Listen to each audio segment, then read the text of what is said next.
bourbon is not going to happen. Nobody says that. Hey, you bourbon? not a thing. But this was the early Instagram. Like, what? Right? So this gives you an idea. This was a product that sucked, but they found that their early users were using it in a particular way that they decided to capitalize on. People loved sharing photos. Cell phone cameras had just gotten good enough that photos could be good. And man, if you added filters, all of a sudden their photographer friends were going wild. So they made Instagram. Initially, their first community was like amateur photographers. And it went from there.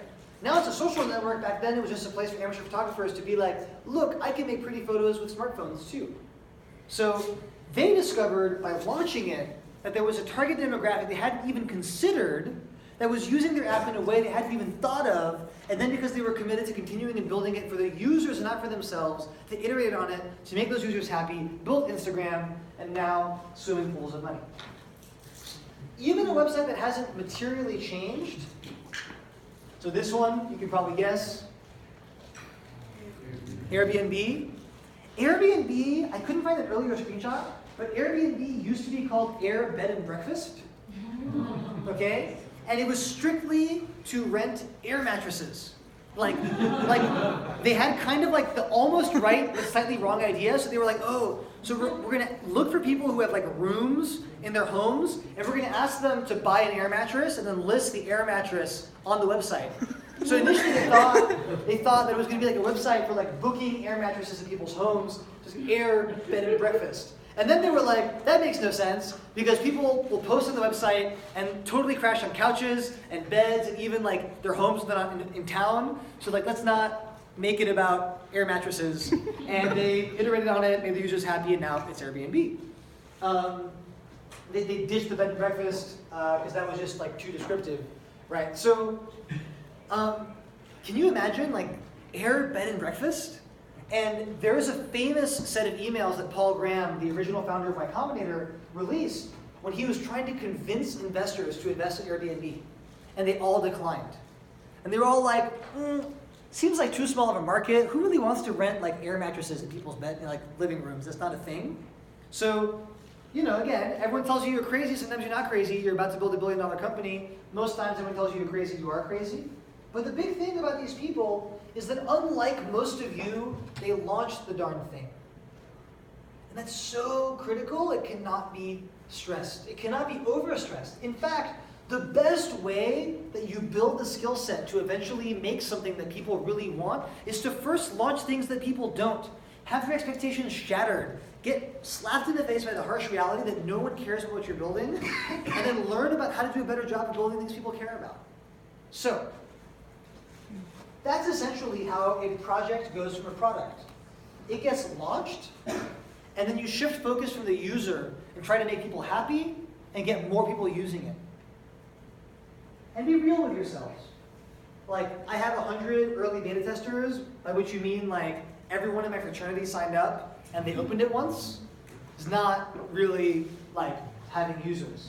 And it's okay to be modest. The Valley projects this image of like the only valid thing to be working on is something that can go viral. The next Snapstagram, TwitFace, you know. But really, build an app that like matters for a very specific audience. Make them happy first. This is my last piece of advice to you. If you're deciding to build a product, you have a project, has certain functionality, you want to productify it. One of the best things you can do is radically narrow the focus. One of the biggest challenges that products face is having people remember to use them or even care to use them at all. If you build, let's say, a website that allows people to check in for sports games that they attend at their school, then anyone from any school looks at it, notices that no one at their school is using it, leaves, and the product goes poof. But you build it and you brand it just for your school. And all of a sudden, everyone from your school looks at it and knows that it's for them. When they go to a sports event, they remember that there exists a product that is for them. And they start using it, and you can take over your school before moving on to the others.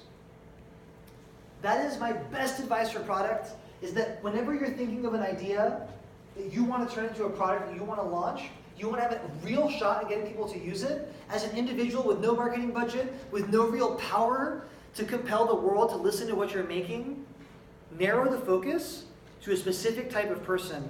Make them happy first. You're building a website to aggregate tutorials. Make it a website for tutorials that are great for hackathons. Get hackathon goers to at least know that it's for them. Don't try to compete with the general public. One simple example of how you might take a broad idea and narrow it for a very, very specific audience. Things we're not getting into in this talk include how to know when you're ready to launch, which is basically when the corest group of people you want to have use it can get some value from using it. I'm not getting into the fact that some products don't actually need to be built before they are tested. Craigslist was a mailing list on email first, and many ideas that you might have might make more sense to test before writing a single line of code non-technologically.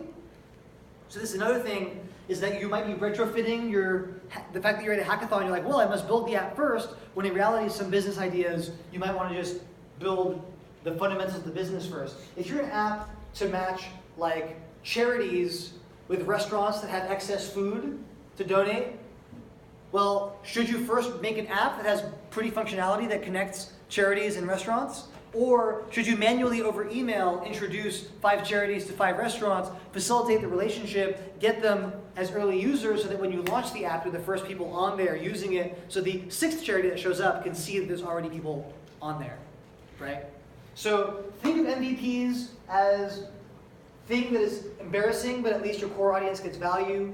Think of your product ideas as being more narrow than you anticipated.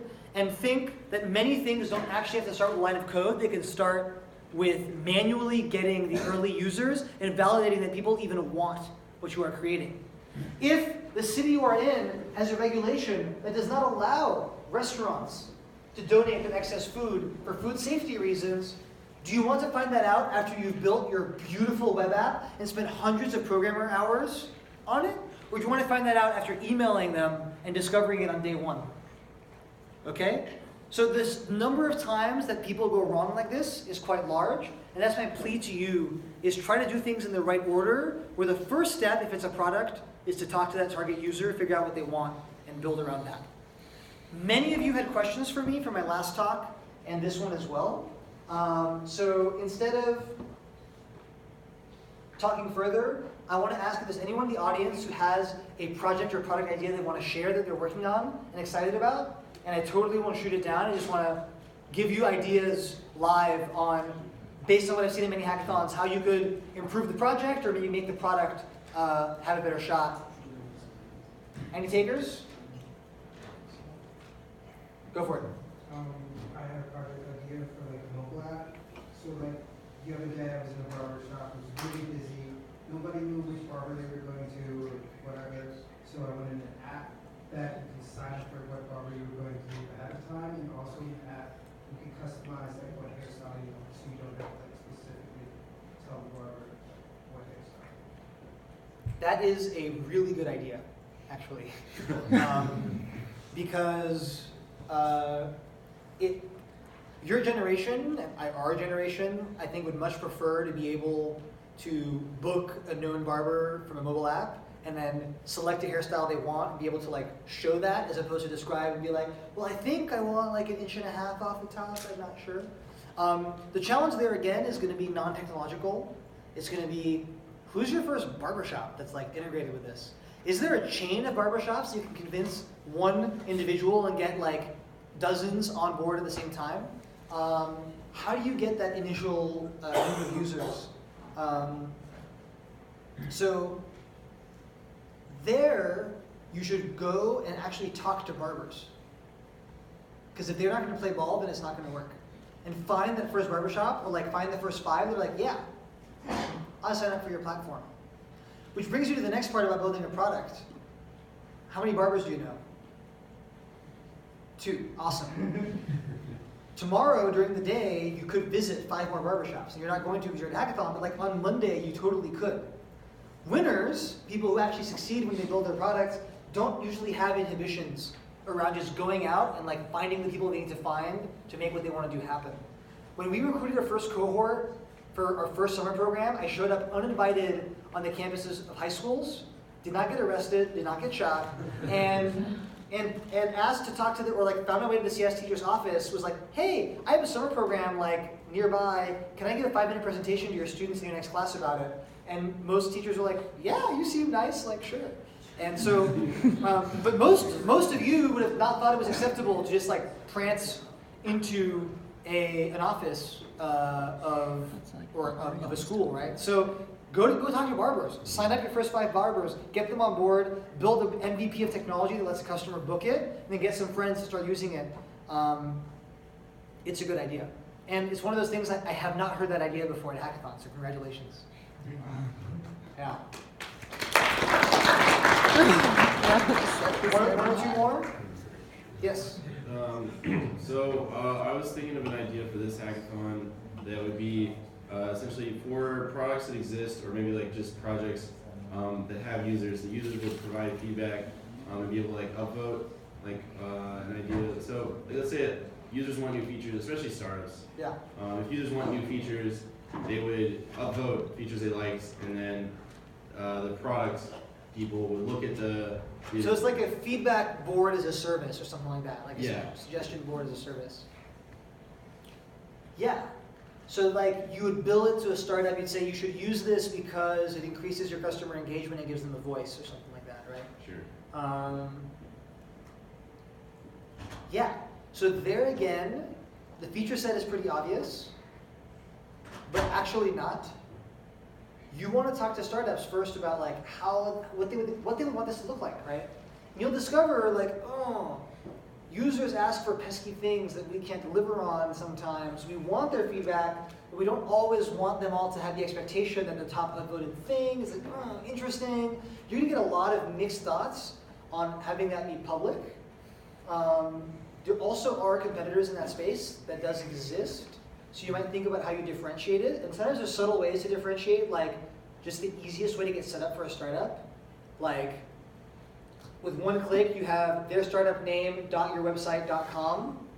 Would be really, really easy. Or an easy way to white label.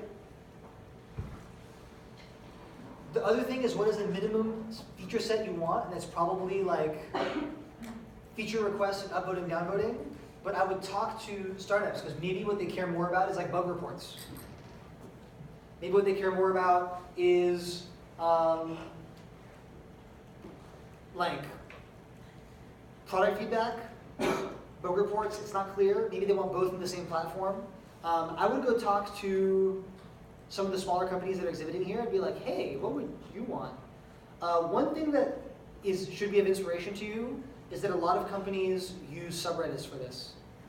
So my girlfriend works at Oculus, the VR company that Facebook owns, and there's an Oculus subreddit, and she basically has to like browse Reddit at work all the time because they use the Oculus subreddit as their like public sounding board for that kind of stuff.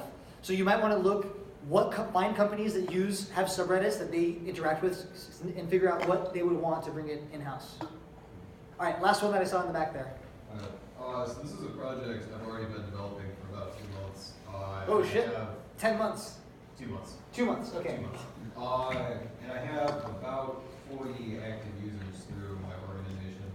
I'm a member of a fraternity, and the vast majority of fraternities and sororities out there require their members to submit like either weekly or bi-weekly or monthly academic reports with study hours, grades, and maybe some other things. Since this is something that's so common for your organizations, there's already like probably a dozen websites out there that where your members can just log in and submit this information, but they're all trying desperately like to be the next Facebook for fraternity, which is kind of stupid. And there's also a few that are just like so outdated. So I created one that was like really simple, just like click here to log study hours, click here to submit grades. And my organization loves it, and 2 other Greek organizations on my campus have expressed interest in joining it. So I'm in a position where like I never planned on it